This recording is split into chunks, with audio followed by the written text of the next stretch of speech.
You know, I feel kind of part of the family here. Bishop Ibrahim and I were talking about how we came to know each other. It was in 1982, when I was first elected to Congress. So through all these years, my brother and I have felt part of this community. I'm not sure all of the reasons. We have vacationed together, members of this community and my family. We've consumed more food than we ever should have together. We have had a friendship. So let me just say a few words about the crisis that is faced here and is in Iraq. First of all, I want to say a word about this community and your outreach. Various communities have learned the importance of the diaspora. Many communities have learned how vital it is that those of us who came here, often from predecessors of some years ago and others not so long ago, have a responsibility to those that we are part of. And this community has really been so staunch in standing up for those who are not here from your community elsewhere. And so I wanted to say just a word about the importance of it and the calls that you make, the letters that you write, the pleas that you make. And it comes often. When we face the resolution, whether it would come up in the House the last few hours, we had calls from you.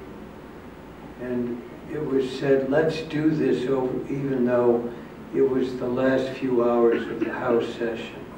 And a few of us got our heads together, Republicans and Democrats, and said, before we leave some weeks ago, we had the responsibility to bring up a resolution expressing the need for the United States of America to stand up for the people under immense crisis in Iraq. And that passed, in part because of your efforts.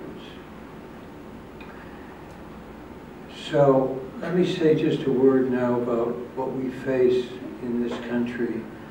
My brother is going to Ukraine and then to Iraq and then to Jordan. We face a real crisis. It's one of many. People are under siege. As mentioned here by the bishop, tens of thousands of people are under siege. This country has responded when those sieges occurred. I remember, for example, the sieges that were going on in Bosnia. And I remember a very poignant moment when one of the leaders turned to President Clinton and said, don't forget about the people in Bosnia. And we responded a bit later than we should have. But we in this country responded. So I want to say just a few words about what we face now. Because the President, the administration, and the Congress confront a difficult situation. We're finding a challenge. We're finding forces that are racing through Iraq.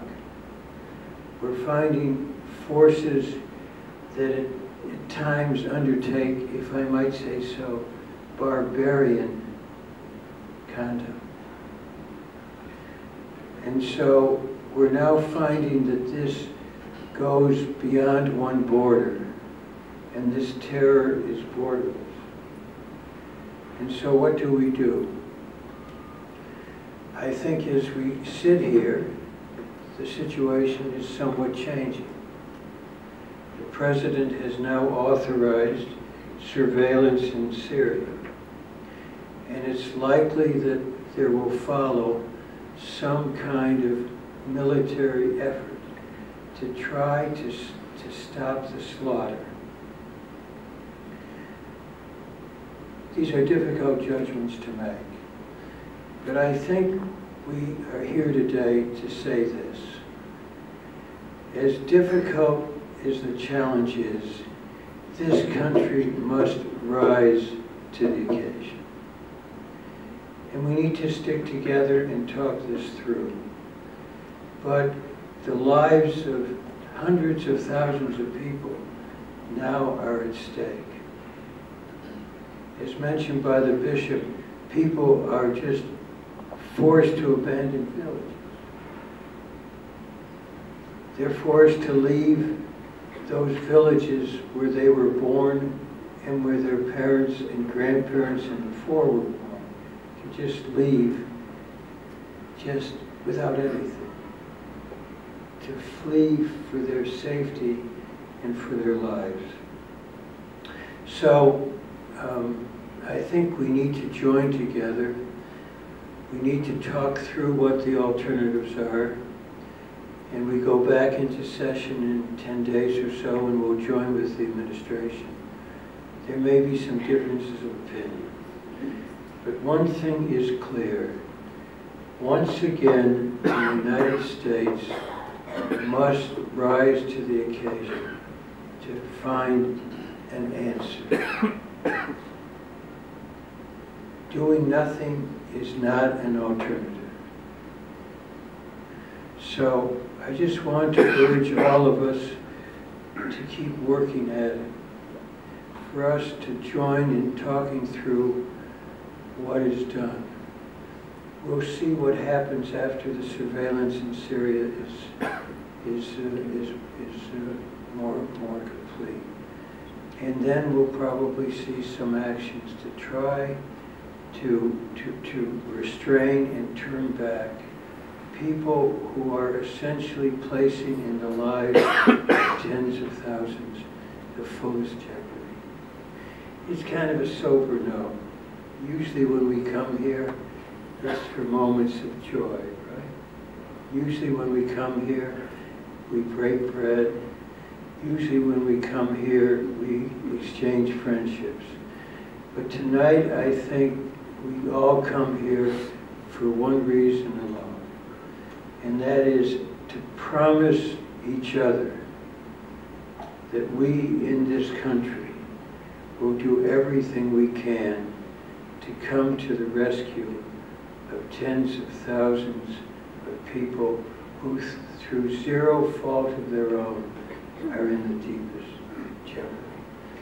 That has become a wonderful American tradition. We probably cannot do it alone. We're probably going to have some help from other nations. Other nations can't simply sit by and say it's up to the U.S. Within Iraq, there's going to have to be a confrontation with the most difficult decisions that they have failed to stand up to.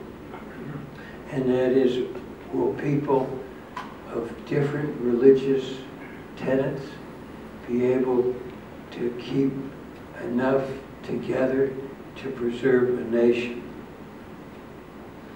So the new government within Iraq is going to have to do something so that it isn't simply relying on the United States of America. But I leave with some hope that if we work together, as we have so often, that we will be able to effectuate a policy that will save the lives of tens of thousands of people. Because what is happening today, and I close with this, is unforgivable. What is happening today in Iraq is utterly shocking. What is happening today in Iraq is something that the world simply can't sit by and let happen. That's our charge. And if we work together, I have some hope that we'll be able to meet that challenge. There are so many of us here today, and we'll leave promising ourselves, once again we will work together, and once again we'll try to find an answer to a difficult situation. That's my promise. And as my brother wings off to Ukraine, which is also facing a difficult situation, and then to Iraq, I think we will say to my brother and everybody else who's working on this, Godspeed, may your work reach fruition. Thank you very much.